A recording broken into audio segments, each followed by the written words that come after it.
Title today is Lessons in Leadership. Boy, that kind of presumes that I've got something to share that might be worthy. I'm not really sure about that. I told Robert that I'd come over here and try not to lay an egg.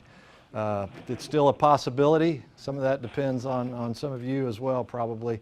But the one thing I do want to point out right up front, and it is kind of important, I don't ever want to be that individual that's up here pontificating about some subject as if they're the know-it-all and have figured it all out, because I haven't. I'm muddling through this thing called life just like everybody else in here. We're all on our journey, and there may be times I'm sharing stuff that you say, boy, I've thought about that. That's nothing. It's not like there's a lot of new under the sun on leadership. And so if I'm preaching to the choir on an issue and you've already thought through that, you might even do it better than several here. Just hang with me and be graceful. Hopefully there is something of value that we offer. But if not, hey, it's cool in here and it's a nice view, and you can just peer out the window, right? Now, Peter, if you do that right here in the front seat, that could be a little problematic, right?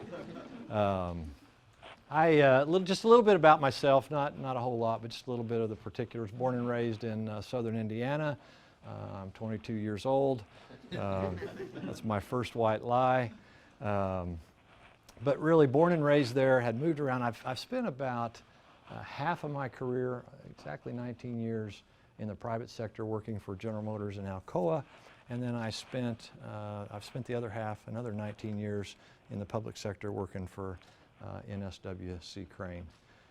Went to school at General Motors Institute. I'm an electrical engineer by trade. You know you're a dinosaur whenever your school really kind of no longer exists. They renamed it to Kettering. I hate that, right? My school is, it's Kettering. I don't really like to say I didn't go to Kettering. I went to General Motors Institute.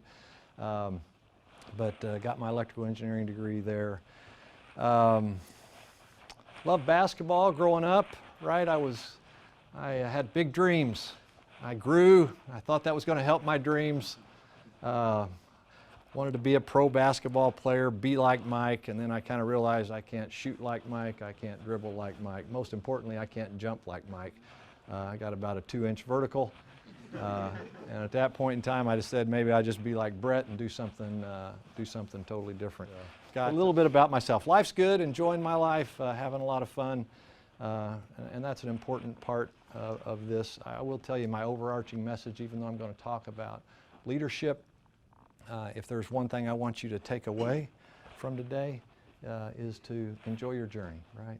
Have some joy in what you do in your life, enjoy your journey, and then secondly, make an impact in the lives of others, right? Make an impact, make a difference in others' lives in a way that's positive. I also think when you do that, it feeds the first part of this, which is enjoying your journey. But be all about that. If there's a takeaway, that's it. And I hope the things that I share about leadership augment that notion, okay?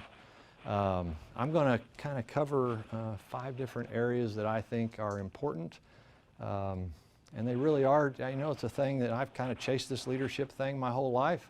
Not saying that I understand those, understand everything about it, but there are some things that were self-evident to me as I've kind of went through and worked for me, for me personally, even if that may not be the same for you, right? Because I really do think leadership is a very personal thing. The first thing I want to talk about is authenticity. How to be authentic in what you do from a leadership perspective. I think we've turned leadership into kind of this unobtainium thing, right? We make it really hard to be a leader. Who in here thinks that they are a leader? Show of hands. Right, so for the live streaming audience, and hello to everyone out there in live stream. Hope you're all having fun, working hard. Probably a third of the folks raised their hand. And I would offer to you that everyone in this room, whether you're in a formal position of leadership or not, are leading every day. There's just everyday leadership that's taking place. You do it with your friends, you do it with your family, you do it with your kids, you do it with your peers. You'll make a leadership decision when you decide to go to lunch today with whoever you're going to lunch with. Things happen every day where you provide leadership. But oftentimes when we think of leadership, it's this grandiose thing, right? We We believe that, great leaders have to be visionary. They got to be strong and disciplined, can stand tall in the face of adversity, can share strategic clarity on the organization. And, for me, when we were growing up, you go read the book, it was Jack Welch, right? And that may not, resonate with everybody in here now, but growing up, that was it. And everybody else needed to be like Jack. Jack was a great leader, right? And the truth is, it's all overcooked, right? You just got to be you.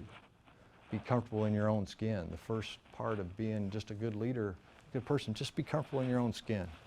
Be genuine, be consistent, be who you are. You don't have to be someone else. And I always tell folks, if you find yourself incongruent at work, like if there's two yous, there's a you at work and then there's a you at home, you ought to be questioning that, and you ought to question it pretty seriously. Quick story on authenticity. Growing up in Indiana, I told you I love basketball. When I was growing up, Indiana University was at the height of doing great things. Bob Knight was the coach there. He was this iconic coach that everybody in the state revered, right? So my entire career, from grade school all the way up through high school, every coach I had wanted to be Bobby Knight, right? Every single one. And, which means they were kind of ranting, raving lunatics, right? Sorry, Bob. But they were. Not that he wasn't a good coach, but, so all these coaches, even at a very young age, going to tear you down like Bobby and build you back up, and they scream and yell and holler and all the time, right? And they would be really nice off the court, crazy during practice and on the court, nice afterwards. And if you ask me how many of those coaches I liked, I didn't like any of them. I didn't like any of my coaches growing up save one. And the one coach that I liked was a jerk all the time. Right? And so the message is not to be a jerk as a leader, but the one coach I liked, he was a jerk off the court, he was a jerk on the court, he was a jerk after the game, he was a jerk all the time, right? But I could live with that. I understood it. It's really who he was. I kind of liked playing for him because he was just genuine and he became credible for me, and it highlights how strong this authenticity thing is for helping you to follow someone, right? Because if you're authentic, people will say, hey, I can be about that. I have worked for individuals who had all the traits I described earlier to be a great leader, and I wouldn't have followed them through that door. And I've also worked for folks that were just comfortable in their own skin, were consistent every day, were who they were, I knew what I was getting. They didn't exhibit all those traits. They didn't have all those traits, and I would have followed them to the end of the earth. Right? And that doesn't mean as an individual that you shouldn't work on your weaknesses, right? There are things that, you can improve upon, you should be about it, but I'm here to tell you, being authentic is key, not just in being a leader, but in your relationships with everyone, right? And I really do believe that. And so, I also think that's a low bar. It's not hard to wake up every day and say, well, I don't have to be anything special, I just got to be me, and I can go out and I can do this, right? So be yourself, be comfortable in that. The second thing, that I talk about often is this notion of kind of leading a value-laden life, right? Having a set of values that really define how you operate so that any crossroads you come to when you think about how you're going to operate or a decision you're going to make, you're going back to a fundamental kind of base of values. And we talk a lot at NSWC Crane about honesty, integrity, unity, service, and empowerment. And I saw that you guys have some core values that are up on the wall too. And we've mapped those: honor, courage, and commitment.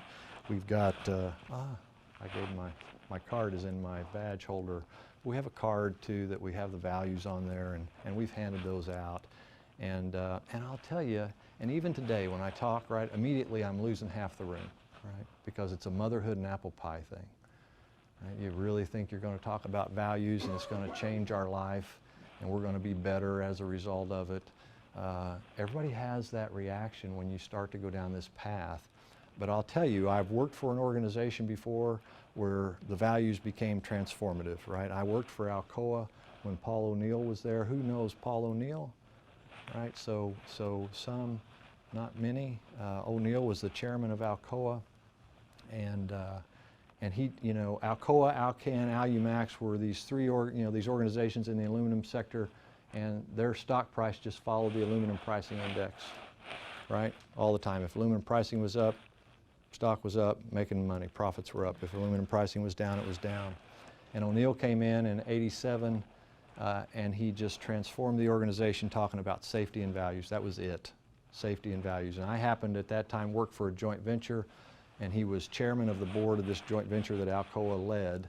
And so I had all this interaction with this individual, and you know, the very first time, you know, first and foremost, for 13 straight years, profits through the roof, right? Over 500% increase. And so it was unbelievable. While everybody else followed the aluminum pricing index, the only thing he talked about was safety and values. And he came to our plant the first time and he passed out the card, and I had a reaction. And I was like, oh, come on, right? Probably the same reaction you're all having right now. You know, I did. I was like, well, this gonna solve all of our problems here at Alcoa Kentucky Casting Center. These values will take care of all of it, right? Everything I got going on, that card's gonna solve my problem. I wasn't so sure of that, right? And you play that out over a period of months and ultimately years. And by the time I left there, I would have bled blue, because I knew, because every Alcoan that came down talked about the values. There were multiple times we'd be in meetings and the values would come up.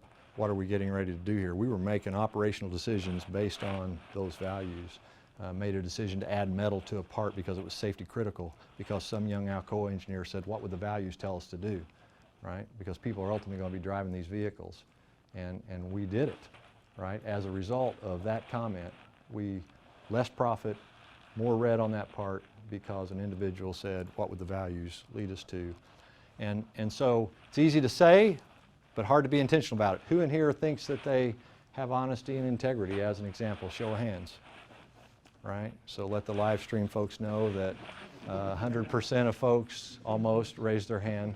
The ones that didn't have been escorted out, right? But everybody believes that they have some honesty, integrity, just as a couple of values as an example. Who in here knows someone, right? Or maybe even a work area where they're not so sure about the trust and the honesty and the integrity of the folks working there? Show of hands. Let the live stream folks see that at least half of them were brave enough to raise their hand, right? And say that.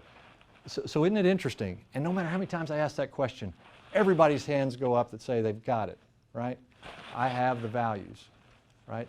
But they all know somebody else that doesn't. And we love to judge people on whether or not they have those values or they don't. And you know, I can sit up here and talk about those values, honesty, integrity, unity, service, empowerment, and say I'm all about that. You guys have no idea if I'm really all about that. Is it just a speech? Is that what he's saying? Does he really care? So then how do you operationalize that every day as an individual? You know, how do you make that real in a way that's healthy? And you really have to think about that. What do you do? You know, the unity one's a great one, you know. And we ultimately kind of formed some questions around those values. So for unity, have you made a comment today in support of the organization?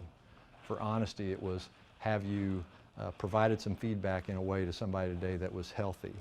For empowerment, have you relinquished control today on a decision that maybe you wanted to make, right? So we kind of ask ourselves those things, and are you doing that every day? And the unity one is a great example because we are divisive. Holy cow, are we divisive? Do we tear down with words all the time, right? All the time. Everybody's loud and proud. Everybody's got to share their opinion. There's this view now that the loudest opinion is maybe carrying the day, right? And it's just not true. I tried here not too long ago. I fancy myself a pretty positive individual, right? And I tried to go all day without making a throwaway comment or a negative comment about anybody. And I find myself all the time making these subtle, sarcastic things. I make them about headquarters, right? And I love headquarters. I like those guys. Get that on tape. I love headquarters, right? And yet I'll make these sarcastic comments about, well, can you believe what they're doing now? Can you believe that came down the pike? What are they thinking, right? As if I don't personally know those folks and know where their heart's at and what they're trying to do. We make these throwaway negative comments that tear down the organization. And so saying you're about a set of values is entirely different than being intentional about a set of values and how you behave. And I'll tell you, you don't have to be a leader to be about all that. I'm also it's fascinating to me that most organizations or groups or families, any cohort, any small group will kind of wait on somebody else to make the value thing happen for them, make it better, right? And I would say to each of you, be the change you want to see in the world. I think it was Gandhi that said that once upon a time. It gets, a lot of folks have said it now, but be the change you want to see, right? Don't wait on somebody else. No matter what's happening in your work area, in your family life, at home, wherever you're at, be the change you want to see. Be intentional about how you lead your life and watch what happens back, right? You can start making the change. And it doesn't matter where you're at. It doesn't matter where you stand as an organization. Don't wait on your supervisor to make a difference. Don't wait on command. Don't wait on anybody. Be the spark. Be the change. Make values a part of your life.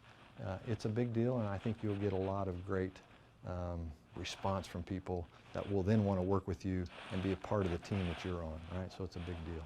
So authenticity, pretty easy. Just be yourself. Wake up in the morning, be you. You can do that, right? We all found out already. Everybody raised their hand. Everybody's got the values, so that's pretty easy too, right? Everybody can do that. Serving others, right, is the third thing. This is a big one. Serving others. It was one of our values too that I listed, but it's one that we kind of call out special and I think is special. I think we're really built to serve. I really believe that. I believe we're built to serve. I believe it brings us to true joy whenever we serve somebody else in ways that are healthy and effective. If I ask all of you to bow your head right now, close your eyes for 60 seconds or so, and think of the last time in your life that you experienced true joy, right? And then we went around the room and asked you to share your story. And I've done this with small groups. About 80 to 90% of those stories will be of a time when you went and helped somebody or did something for someone who didn't expect it, wasn't looking for it, and it filled you up personally, right? And I can imagine even over the last 10 months here with what you all have went through, there's moments in time where you have went and did something for someone, made a difference in somebody's life, and it brought you some real joy inside, that you have some good memories of some of those things that are happening. So I think we're built to serve, and man, the Holy Trinity of me, myself, and I get in the way of that all the time. I mean, it really gets in the way. Once again, fancy myself that I like to serve others, but when I start taking stock sometimes of how much time I'm spending thinking about my problems, my desires, my concerns, my issues, I'm not always so proud of what I find out, right? I'm going to tell a brief story because I think we got time about a camping trip that I went on because it's a personal thing to me, but it's illustrative of this notion of service and how important it can be to you on a host of fronts, right? So I love to go camping. I mean, I really enjoy it because I go and I just unplug, right? I love to sit around the fire and just stare and vegetate and forget about everything. I just like to unplug, leave my electronics, right? It's a thing for me. And so when my kids were young, Christian was 12, Alexis was 8, my wife and I took them on a camping trip at Spring Mill. It's a state park here close to where we live, and it's a Wednesday to Sunday event. And we show up on Wednesday night. Christian's really not very much of a part of this story because he just kind of, we show up and off he goes, right? He's just gone. Don't really see him till Sunday, so he's not, he's not integral to this story. I'm not sure what that said about our parenting skills, but Christian, just he's gone. And the first night, we set up camp, and I kind of sat around, and I really, work was tough, and I was, just kind of unburdening myself. We got all set up, and I lit the fire, and I just kind of sat right there. And Claudia was wanting to do some things. She asked a few things, but it didn't really bother me because, I'd worked to get the camper, set and all that. So first night kind of goes well, little subtle undertone. By the second day, we get up the second morning, and Claudia, wanted me to run to town and get some ice, and we already had a couple bags of ice. I didn't understand that, right? I didn't need to. I didn't think, and the fire was burning, and I was minding my own business. That's an important mantra in this whole thing too. I was minding my own business, right? That'll come up at different times, that I was minding my own business. And so she asked me to go to town. I didn't want to do that. She said, well, would you like to go for a walk? How about we go for a bike ride? Would you like to go for a hike? How about we go over here and see friends? She asked me a whole series of things throughout the morning. Would you like to go to the pool? And at the end of each one, my answer was, no, I think I'm going to sit here around the fire. Because I was doing what? Minding my own business, right? And so it starts to get a little tense, right? Things aren't so good. It's really nice that my wife's not here, and also that you guys don't know her, because she has a version of this story that's not quite like my version. She really does. But at any rate, you know, so the day starts to get a little stressful because she's not very happy. She's a little frustrated with me. She's kind of getting on to me about it, right? How come you're not doing this? This is not, well, what are we doing here, you know? And so by that evening, Alexis, AJ's kind of like, well, this Seidel campsite's not too fun either, right? So AJ decides to run off, and she kind of takes with her what was the glue that was holding our little family together, right? So by Friday, right, it's like full-on passive-aggressive conflict, right, by both of us, right? I'm frustrated because I think I'm doing what? What am I doing? Minding my own business. I'm not really doing anything wrong. I'm quiet. I haven't said anything negative, right? I've just been sitting around that fire, minding my own business. And about 9 o'clock that night, Claudia's had all she can stand. And she says with some emotion, you know what? If this is how it's going to be the rest of the weekend, let's just go home tomorrow morning. And I thought, boy, you know, that might be a good idea. And I said that out loud. That was a problem. that shouldn't have happened, right? But I did. I said it. She tromps off into the camper. And at that time, finally, after 2 days, I found myself alone around the fire, minding my own business. It wasn't safe in the camper for the next 2 or 3 hours, so I had some real solitude for the first time to kind of take stock of the situation that I'd got myself in, because she was serious as a heart attack. And I, you know, I was sitting out there, and I thought, you know, so when I started taking stock of, I mean, I've just been incredibly selfish. And so if any of you do know my wife, I think I'm really safe here, right? I always tell the crowd, don't tell her I said this, right? But I might have been wrong, right? I think I was wrong. Because I had showed up and I'd pretty much been selfish the entire time. I mean, the whole time around the fire, really, what was I thinking about? I wasn't thinking about my kid. I wasn't thinking about AJ. I wasn't thinking about Christian. I wasn't thinking about my wife.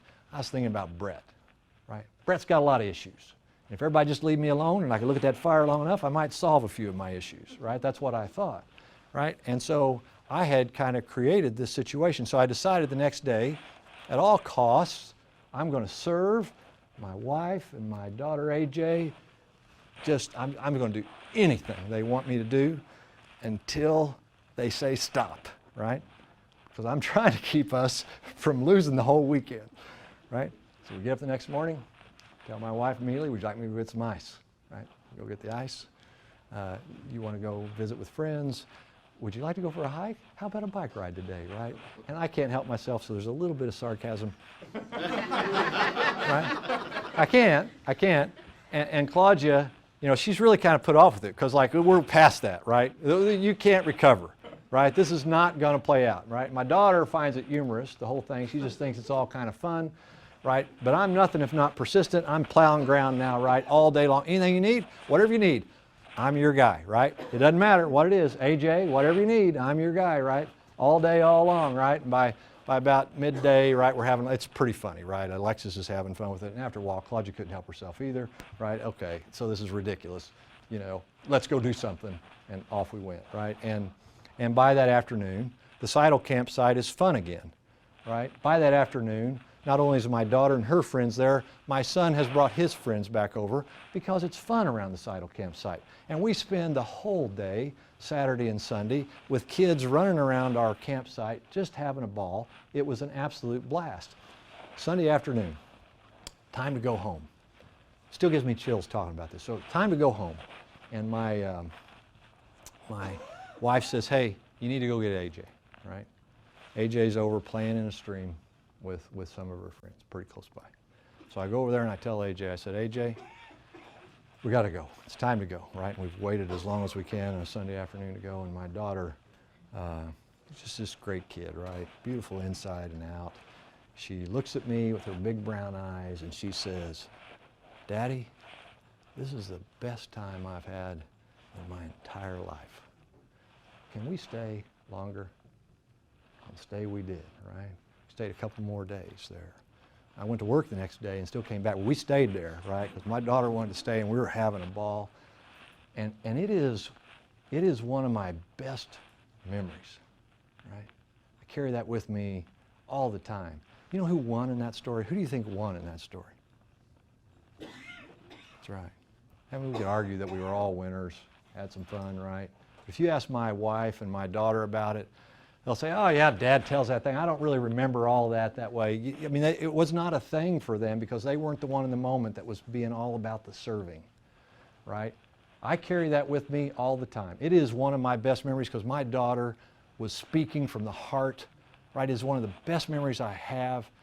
And every time I camp, it comes up. I can talk about it and get choked up when she's with me, right? I've tried to tell that story when she's in the audience, and I can't really do it, right? Because it's a thing. And I got all that just from serving for a couple of days. Because I couldn't get out of my own way before that, right? And that happens in your life all the time. If you can just get out of your own way and be about serving those that are around you, with you, and it doesn't matter if it's people that are working for you, it doesn't matter if it's your peers, it doesn't matter if it's the people you work for, it doesn't matter if it's your family, if it's your friends, if you can get out of your way and serve others and be all about that, I'm here to tell you, your life will be joyful, right? You're going to fill yourself up. You're going to feel good about what you're doing at all times just by serving others, right? So it's an important thing, right? So authenticity, pretty easy. Values, you got them. Serving, a little bit harder, right? But I'm here to tell you, if you trust that'll bring you joy, you can get intentional about it. It's just hard to get out of our own way because there's so many things that are on our plate and they're important. And we don't realize that if you go serve everybody else, they're going to help you with your life too, right? You're going to build a sense of community that you don't really have. Next thing, care enough to share. This is about feedback. This is about sharing. It is a little bit about conflict management. I think it's something we all struggle with, and it doesn't matter if it's talking about leading people that work for you or if you're talking about relationships with people that you just see every day.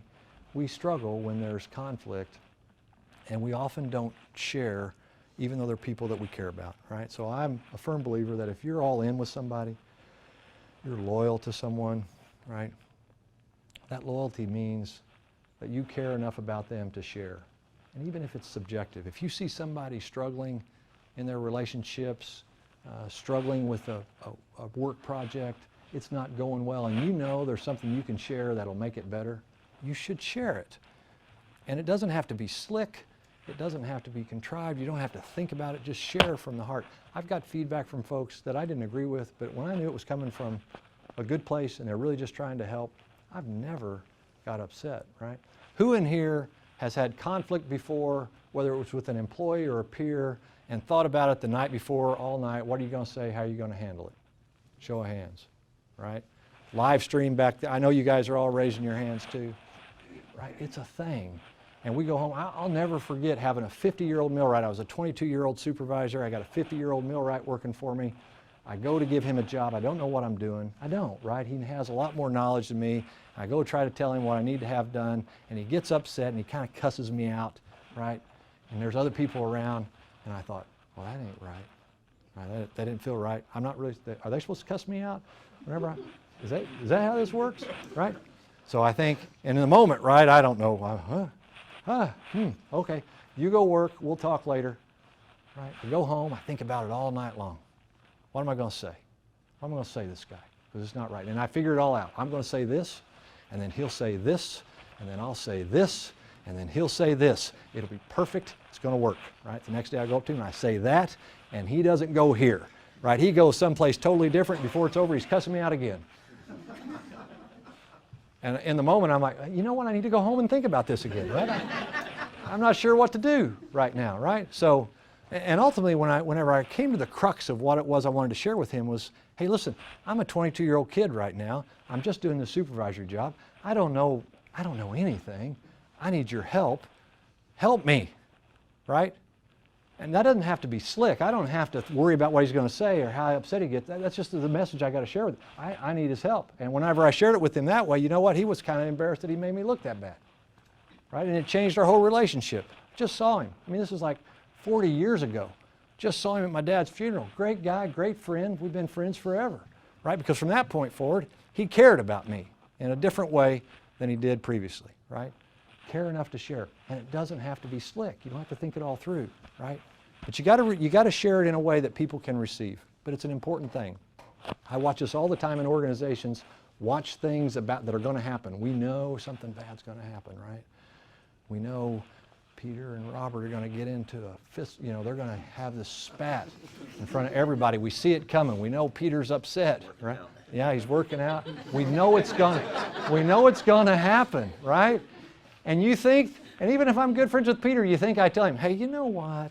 Maybe you shouldn't do that right now. That may not be the best thing for team functionality. And maybe Robert deserves it, but you just should just chill, right? Right? But do I do that? Do most of us do that? No, we don't do that. We tell our friends, guess what? Watch this. It's going to be exciting as heck. And I'm kind of curious, who you betting on? You think it's Robert or you think it's Peter? Right? And then it'll happen, and we'll go off at the water cooler and say, man, that was some kind of meeting, right? Wasn't that awesome? Unbelievable, right? And not realizing that those things are tearing down our organization, right? So you got to care enough to share. Do that for people, right? And when you finally get to the point that you're sharing the good and the bad, and it just becomes how you roll, then the transparency that you have in an organization to discuss problems just goes through the roof. And that can happen in your family.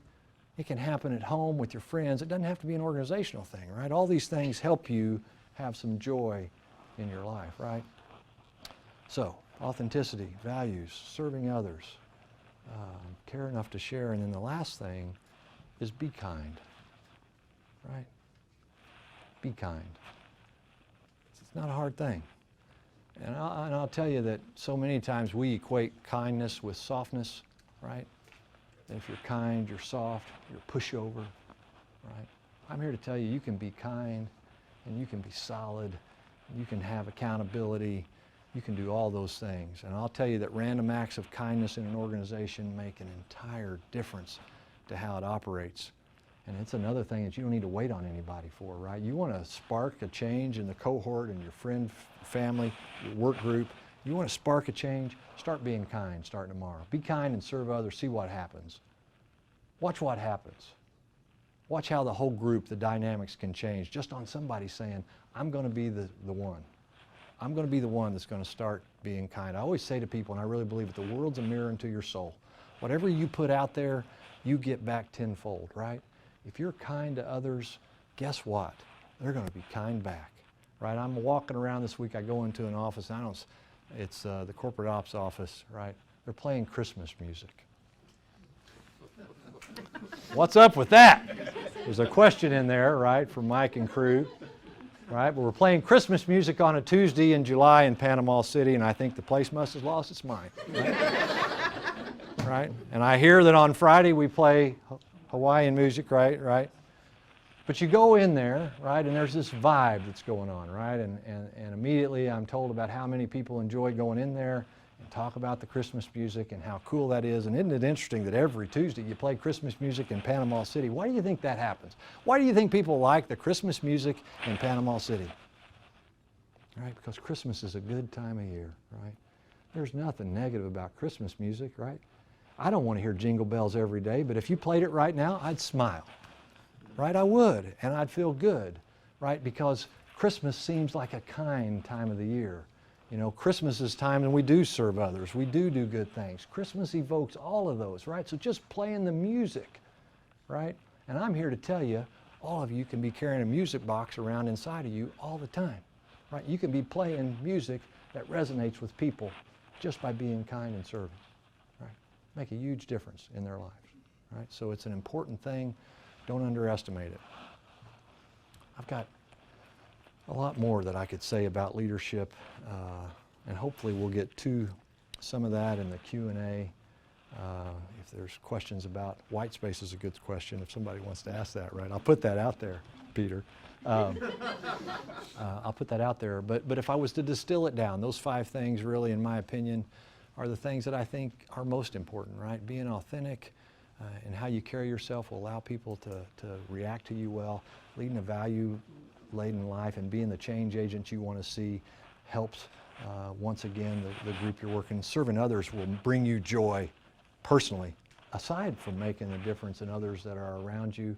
Care enough to share is just a good thing for how do you get functional, right, in any arena you're in. And being kind works everywhere, right?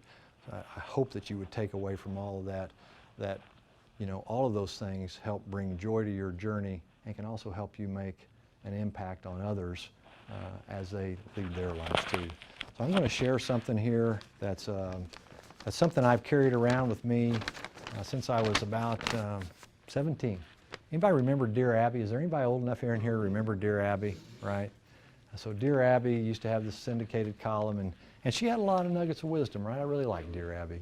And she had this essay that she posted one time, and I carried it around in my billfold for about 20 years till I lost it. And now I just have it with me most times, carried around electronically too on the computer, but it's something that I've always, and I've carried it with me.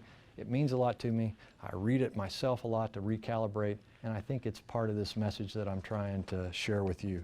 It's titled The Station by Robert J. Hastings, and it says, "Tucked away in our subconscious is an idyllic vision.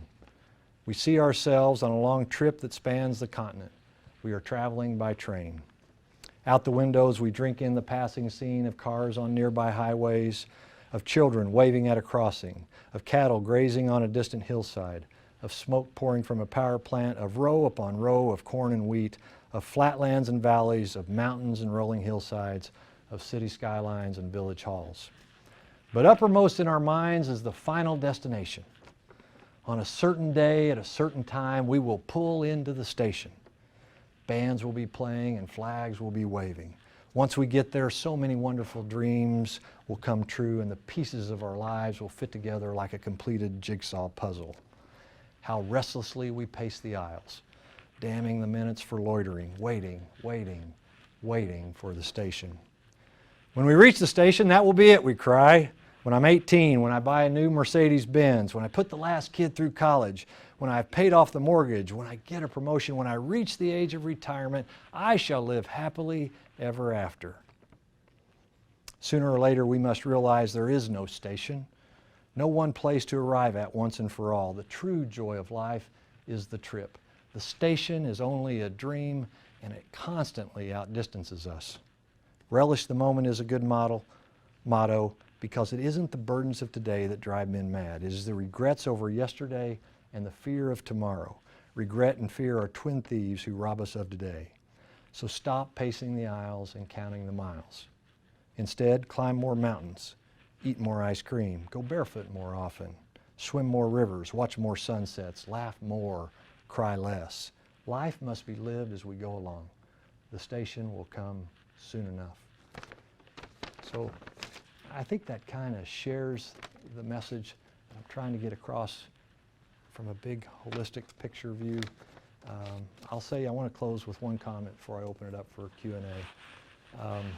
And it has to do with what this organization and the people here have went through for the last 10 months. And I'm not going to stand up here and say I understand what it feels like to have gone through the hurricane and what you all have went through. I don't.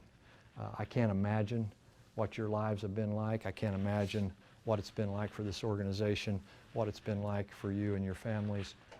I really just, I can't imagine. But I will tell you this. I believe there's a day out there, right? There's a moment out there in time, I'm just as sure of this as I'm sitting here, when this is all in the rearview mirror, right? When the organization is back whole, when your lives are back whole, when your houses are rebuilt, when all that stuff is in the rearview mirror, right? There's a day out there when it's going to be better. And at that time, right, this will all be just part of your journey. It'll be part of the stories that you tell to your kids and your grandkids, and it'll be a time that you remember, and sometime you'll be helping somebody else out that's going through a tough time. So I'm hopeful for that day to get here just as quick as it can. I want you to know I wish you all the best in getting there quickly.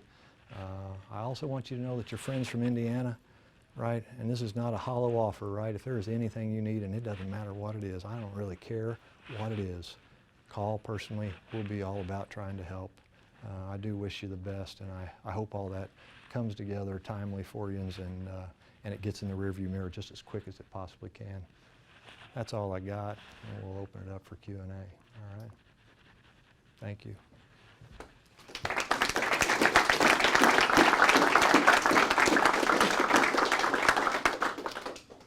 And I think we got, what, about 15, 20 minutes, so, you know, if you got a question, great.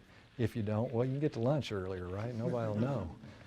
So whatever. If you got questions, we got something? Yeah, go ahead. The first one is, what is your leadership philosophy?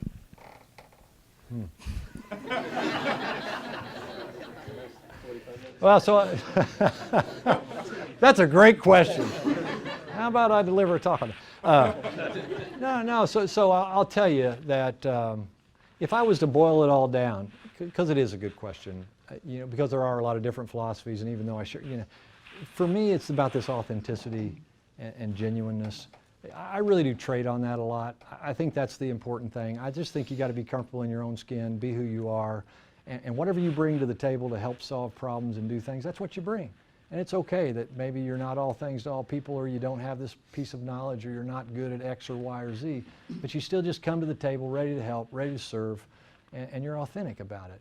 And I think if you do that, everybody kind of recognizes they don't have to be superheroes and Herculean either, right? We just bring our best talents to bear on problems, and they work out. And so that's kind of it, right? And I'm also, you know, I'm not a micromanager type individual. I really do believe that part and parcel to what I just said is empowering folks in a way that's healthy, that they can feel like they can go do all they can do, whatever that is, right? Does that help? Yeah. The next one is, as a leader, how do you motivate your team to be excited about work and doing the best work they can do? Yeah. So this culture piece for me is all of, I mean, that's a big piece of it. You know, it's not that we don't have issues like any other organization where I work, but at the same time, I try not to get caught up in the minutia of what those issues are. I'm a firm believer that if employees come to work and they're joyful, right, they really like where they're at and what they're doing, and the culture spawns that, you're going to get the best that you'd possibly get from them. Whatever their A game is, their A game gets turned on when they come to work, and it's pretty fun, and they're enjoying the job, and they're empowered. That brings their A game to bear, and that's really what we want. We want everybody's best effort, and I think if the culture's right, and you're intentional about that, then I think people find themselves saying, hey, I'm kind of proud to work here. I like what I'm doing, and they feel some real joy. And so, you know, ultimately then as a leadership group, then for us, it's how do you spawn that culture, right? And it's more than just giving a talk about values. You know, the truth is that won't do it by itself, right? It really means a lot of folks. We do this class called Leading from Within as an example, and it's targeting people at the lower levels of the organization, so that you've got, we call them the leading LFW warriors, right? So that you've got people out there at the deck plate that are intentional about this culture too, that really care and are trying to make a difference and be that spark. And because it really doesn't happen as a result of some speech about values, right? It happens when everybody says, you know what, I'm kind of all in on this. We really do want to be proud of the workplace and workspace and how we roll. And then when you do that, they get jazzed, right? That's it for me. Questions from the audience? Anybody? Yeah, go ahead. Yeah. So we've enjoyed having you here, and Appreciate it. It's been an experience for you. Yeah.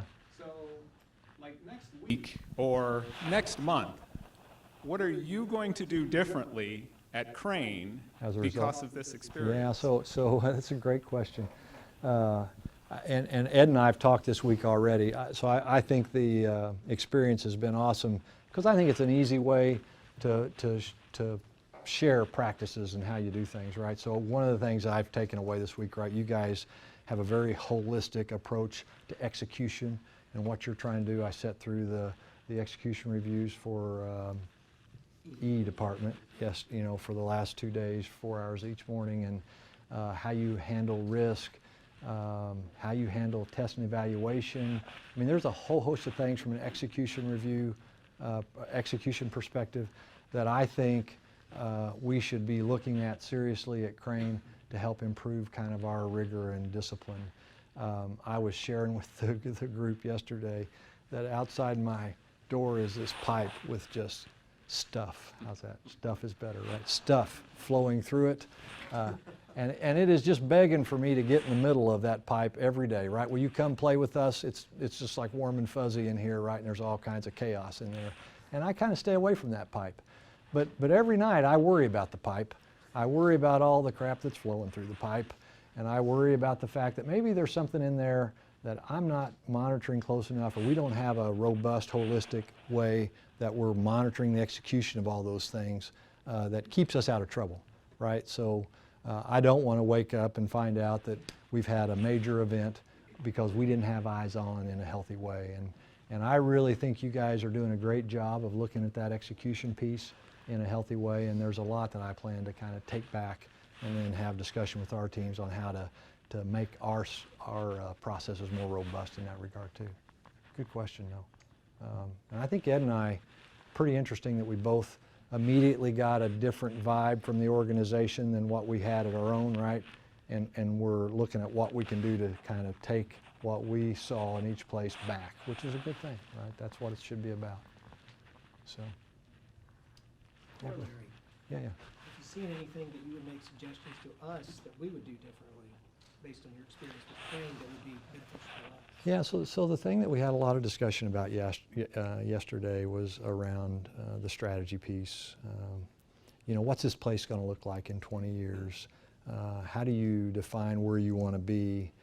We've been kind of all about that for the last decade and a half, and I really believe it's led to kind of a transformation of our place. We used to be all things to all people. We had this broad portfolio of work. We'd do anything for $1. And it's an over-dramatization to say that was our strategy, but not by much. And we got real intentional about where could we be national leaders, provide best value, have some critical mass, and we stood up these 3 mission areas. And we have stayed consistent on that strategy for a long period of time. And so you guys are different in that you're landlocked in ways that we're not, right, even from a growth perspective. But I still think it's a good question to ask from a strategic perspective. What's this place look like in 20 years, 30 years? Is mine warfare still what it is today? Is that your bread and butter? You know, and I know that there's going to be a piece of that that's always going to be in your DNA. But you know, are there things that you should be worried about? I think we found ourselves in 2005 on an island, right? And we said, how did we wind up here, right? This is not where we wanted to be. We started to become all about strategy, and even today, even though I think our strategies are working, we still talk a lot about we don't want to find ourselves in a decade off on an island again, saying we just weren't paying attention to all the markers and flags that were, you know, trying to lead us somewhere else. So I think the strategy piece is, and you guys are working on that. There was a lot of good discussion yesterday. I think you guys are whole hog working on your next campaign plan to get at some of that, and I highly recommend you stay that course. It's good stuff. You're going to ask the white space question?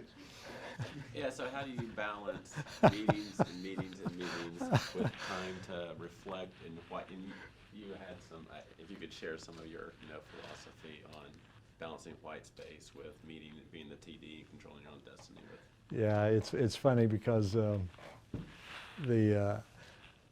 I talk white space all the time at Crane.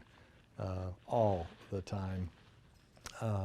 And they'll be laughing when somebody watches this video and say, oh my goodness, he got white space in and he planted the question with Peter, right? It took that to get it out of $20, right, to plant the white space question.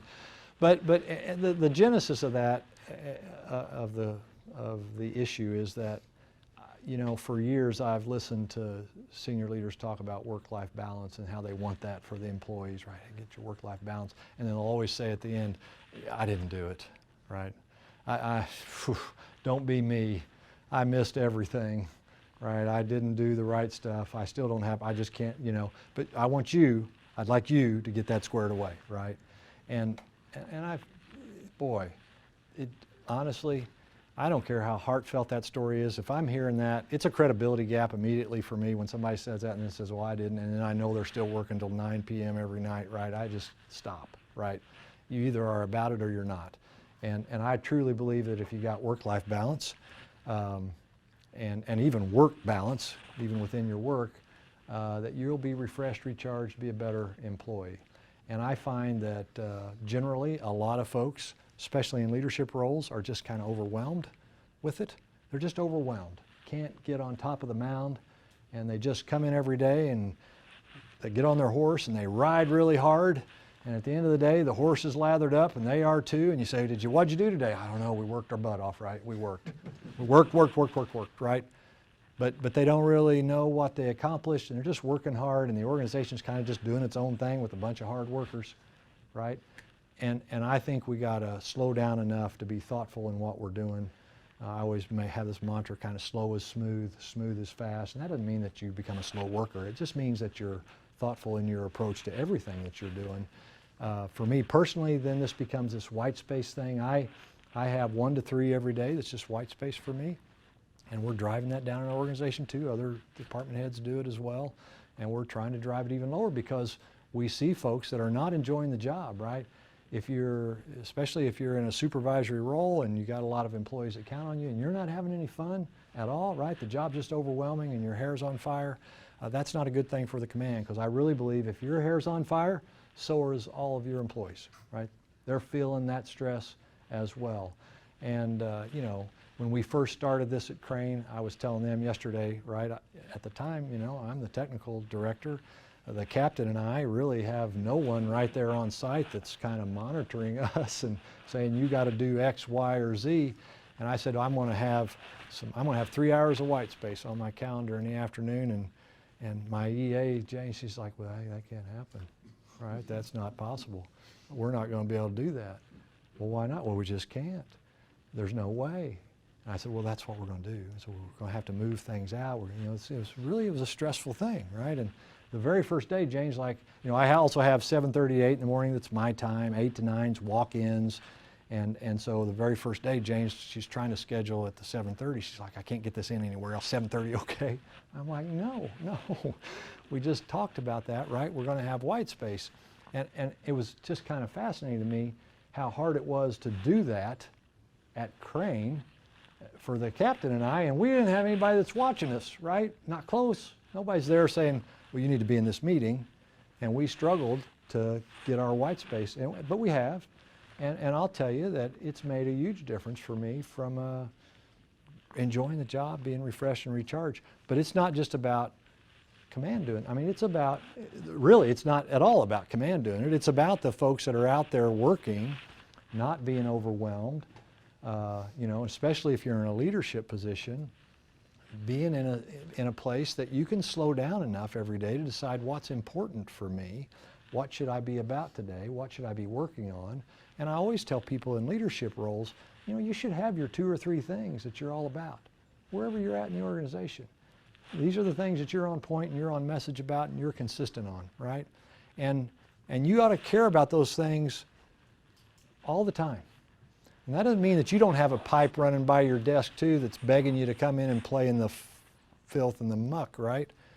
But the truth is you got to figure out, if you got some people relying on you, how are you going to stay the course on your action? And I really believe you got to slow down enough to do that thoughtfully. And that's not to say we've got that all figured out at Crane. We don't at times, and there's plenty of people at Crane got their hair on fire every day. And in my opinion, that's a negative, right? And especially when they're in leadership roles, if their hair's on fire, then the whole group is feeding off that. And it just becomes this low-grade stress that's happening all the time. And so I always tell people, I think that's part of the whole happiness thing, right? When I acted in this job the first time, right, I'd forgot some of that, right? I'd learned some of that when I was a plant manager for Alcoa, and I just forgot, and so I'm working hard, all the time, and I'm coming home and my wife's like, "Well, listen, I don't think you should apply for this job because this is no fun, right, at all." And I'll tell you what, there's branch managers at Crane that feel exactly the same way. There's division managers, there's, at all levels of the organization, people feel that stress. So then how can you get intentional enough to slow down enough so that you're not feeling that every day, so that you can have a happier life? And I think it plays for employees too. You got to think about your work, organize it, think about how you slow down enough that you're thoughtful in all that you do, because I think when we're moving at the speed of sound is when we make mistakes. I think that's when we get into trouble. Trying to do all things for all people in a quick manner can get us in trouble pretty quick. So it's just a message about how you manage your time and your workload in a way that helps you stay grounded, refreshed, recharged, be a good employee.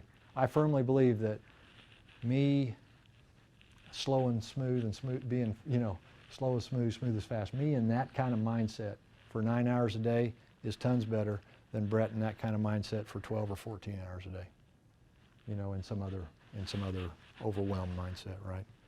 Because when that stress is flowing, I'm not very effective. I don't get as much done. So slowing down has helped me, in my opinion, be more effective, right? And I think it plays out at all levels of the organization.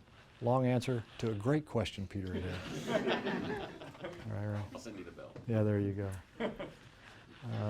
Anybody else? Any other questions? Yeah, go ahead.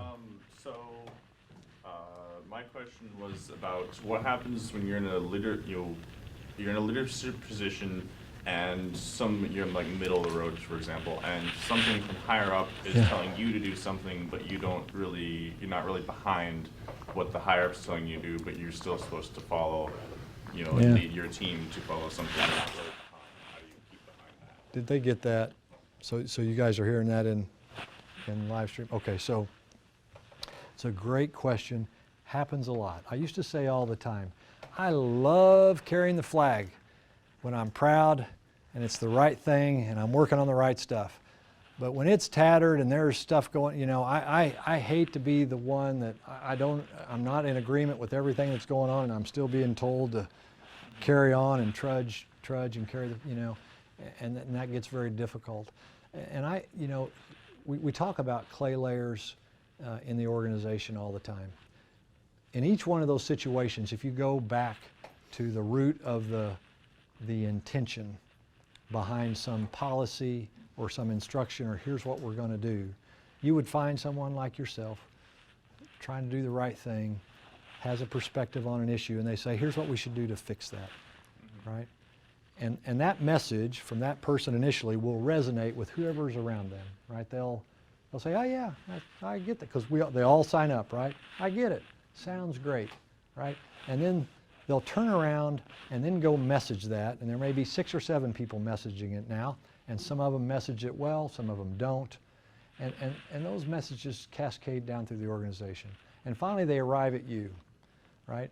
And it comes to you without context, without the why, without why is this important, and you say, that makes no sense to me, and it just feels like chaos and noise that you're asking me to do, and I don't want to do it, right? And because the messaging as it got to you was wrong, right? Because every time I chase that back, I find, because I take exception to guidance too, and every time I chase it back up to its root, I find somebody was trying to do good stuff, and then it got all misinterpreted by the time it came down, and it becomes an entirely different thing.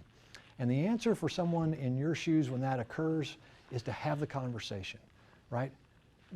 That's the care enough to share, to say, I don't know what's going on here. You're asking me to do something that doesn't make sense. I feel like I need to share with you that this seems really crazy. Do you understand that, right? And can you share that on back up, right, to make sure that that goes back up?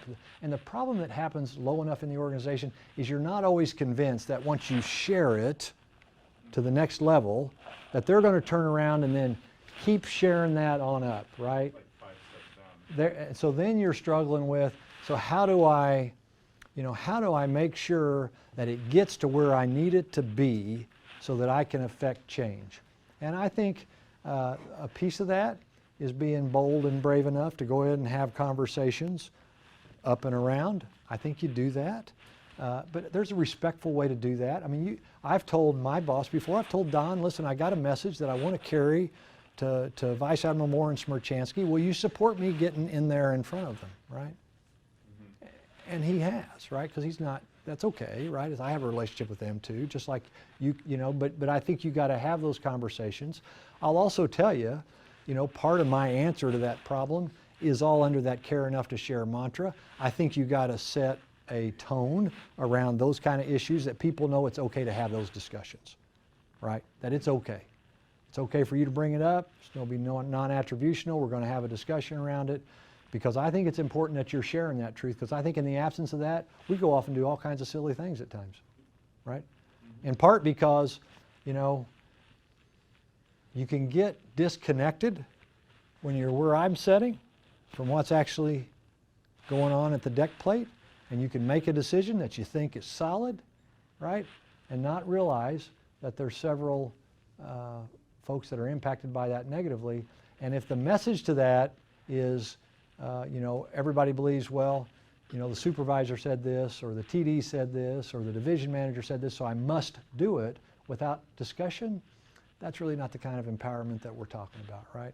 I mean, I think you've got to have the talks. And I'm not naive enough to think the very first time you try what I just said, it's going to work out perfectly, right? But I believe that you got to be trying that all the time, right? You got to be having those conversations, and it's got to, that over time, that gets better. And I believe that happens. I really do believe that happens. But it's not an easy road. And I don't like to be in the situation you just described either. It's not a healthy place, right? So lots of comms. And then the other message for that, for anybody in the audience listening, right? The real answer to solving that problem is communication with context everywhere in the organization at all times, right? I mean, you really got to be all about the context, because I would guess that even in a lot of these situations, if you were provided the context for why the decision was made and what was needed, you'd have a whole different view of it too, right? We're just not getting the information to you in a great manner, right, all the time. That happens everywhere. That's not a Panama City-centric thing, right? That happens at Crane too. Go ahead. Have you in the past actively sort of conveyed that culture of questioning at Crane? And if so, like, how do you do it? Yeah, so part of that gets to this intention on the values, right? Intention on what you're about. We do talk a lot about care enough to share. We just put in performance expectations this year around communicating with context and an expectation. So the first year was about better communications, and we expected to see some things flowing down from organizations so that comms are happening. And now we're talking about how do you do that at all times with context. And a part of it is just raising awareness to that as an issue, that it's a problem, because it's a problem in every organization, right? Nobody's got the market cornered on that issue, right? It's everywhere. So this whole context thing, you got to be talking about all the time. You got to be intentional about it, and it takes a little more effort, to be honest with you. It's pretty easy to say, just go do, please, just go do, right? It's hard to say, I want you to go do this because of, right? And we all have bandwidth problems, and that's part of the slow down to go faster too, right? You got to slow down enough that you know that context is needed for decisions to get appreciated and followed in a way that's healthy, right? So it's a full-on job. Yeah. We're a little over. Go ahead. Quick one. Yeah, Do you have any thoughts on managing your boss?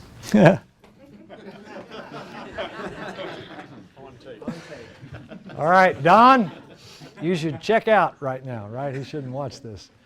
How best to say this, right? Yeah, my honest view of that is I'm not a big fan of it. I think it's overcooked, and I know people that manage up very well. I know people that manage me, right? I mean, there's varying levels of people that work to do that to be effective. So I don't. Whenever it's asked with that connotation, right? My honest answer is, I'm not into that. It's not my bag, not my thing, right? Do your job well. It stands on its own, right? But I think managing up, you know, there's a connotation about managing up that's really about supporting your boss well too. And then I think that's a whole different thing. I think there's a managing up that's, you know, the type that we complain about. And I think there's a managing up that's incredibly healthy. That's about trying to anticipate your boss's needs, what they, you know, they're trying to accomplish, being a good soldier and helping them to do those things. I appreciate that a lot, right? I know when somebody's working for me and they're kind of all in on supporting and serving and doing the best that they can, right? And I like to think that's a two-way street, that I'm all in trying to serve them in ways that's healthy too. So I think if you couch it instead of managing up, how do you support your boss? I'm all in on that, right?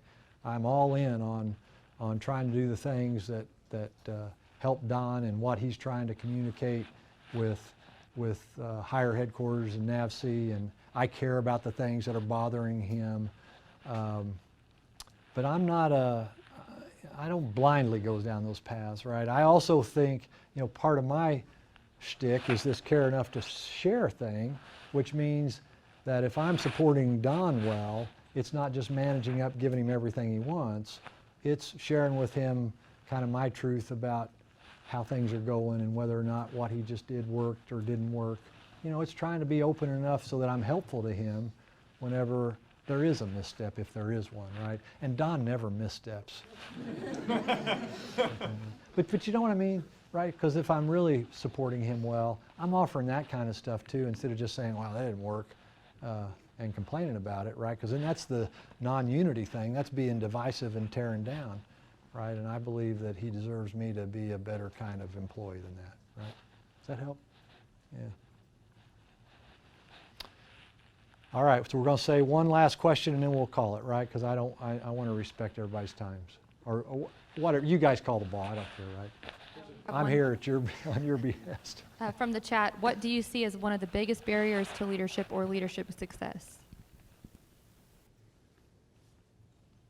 Biggest barriers. It depends. I think it depends on the view. If you're talking for the organization or you're talking personally, without a doubt, you know, I think personally biggest barrier has to do with, you know, people getting out of their own way. There's a self-importance thing that happens in leadership. People think they gotta be this thing that they don't. It gets into the authenticity, right? And I think when that gets sideways, there's a lot of people with great talent that don't command kind of the trust and loyalty that they need for the organization to hum along, right? Because they don't realize they're getting viewed in the wrong light because they're not authentic and not breeding the kind of trust. So that's one thing. I think the biggest barrier for leadership success writ large when I think about organizations in the government sector, right? And this is a little bit different than the private sector, but in the government sector for me, it's this empowerment piece. There's so much normal bias, in part because of the military flavor. Nothing against Captain Peter sitting back there, but that's part of command and control and how we do our work as a Department of Defense, and then that bleeds over into how we run our businesses, and as a result, we all think we're empowering, but in truth, there's a lot of, you know, decisions got to be vetted at levels that, in my opinion, are too high, and it's hard. There's a lot of autocracy that occurs, and you know, you go ask most leaders, and they'll say, "Hey, we're empowering," and I think Captain Peters and I would both say, "Not so much, right? Not really happening that way." And man, does that slow down things, right? It slows everything down, right? And we get very conservative and risk averse, right? So the only way to protect against the bad things happening is that high level review of everything, whether that happens at the branch or the division or the department or at the command level, and all of those things slow down what we're trying to do. And so I think, I'll tell you, when we did I made those comments about having questions on the values. So we ran this exercise that we were trying to hit 4 out of the 5 values, 5 out of 7 days a week, right? should be a simple thing. And we just did it for fun, right? So every day, could you get a check for doing something? It was just about behaviors. And it was an eye-opening thing because of how you viewed yourself and then which ones were hard to get. Like I could get the service one real easy every day. It's like, hey, would you like a drink of water? Right? I'll give him a drink of water and I'll get my service box, right? You get that real easy at home too. But this empowerment thing, I thought I was this empowering guy. Right? That's who I am. I'm empowering, go off, do, and I could not get that check, right? I'd find myself in meetings and I knew that the folks around me were very capable of making the decision, but I had already like screwed it up, right? Because by being a certain way for a long period of time, there were just moments when I could tell that they wanted me to make the decision because that's what I had been doing for so long, right? And so they were just looking to me to make the call. And multiple times I'd say, this is my chance today to get the check. And then I'd go ahead and make the decision because I just couldn't get there, right? And it was an eye-opening thing for me that I had kind of created a culture of, let's wait and see what Brett thinks before we call the ball. And it changed me as a result, right? I took that feedback. I knew personally I couldn't get it. And I was, if you'd asked me 3 years ago who I am, I'd say I'm all about empowerment. And the truth is I wasn't, right? Laugh out loud, it's good, right? Everybody have a good, it's the truth, right? I thought that's who I was, and it's not who I was, right? And then I have folks working for me that, you know, some of them pretty autocratic too, and we had to have those discussions. How do you do that and drive that lower? Because the truth is, when I work for somebody, Don's not like this at all. He's not. But when I work for somebody that's, you know, meets me in my office in the day, you know, every morning and says, hey, I'd like you to go do this, this, and this today. And I share some feedback and they, you know, you might as well talk to the wall, right? Man, that is not a fun job for me, right? I hate that. I love working for Don, in truth, because Don is very empowering. Yeah, he is, right? Gives me tons of freedom to go do things. Not that we don't have some mechanisms in place to make sure comms are still there, but because of that, I really enjoy this job. And I know that if I had different leadership that was that was on me all the time about that stuff, I'd say this is not a lot of fun, right? And I know that people in our organization feel the same way, right? When they're freed up, they're going and doing good things with the right level of accountability, right? They like their job, right? You guys tell me when this is over. It's over? All right. Don, I tried to go nice on you. All right. That's all I got. Thanks, guys. Appreciate it.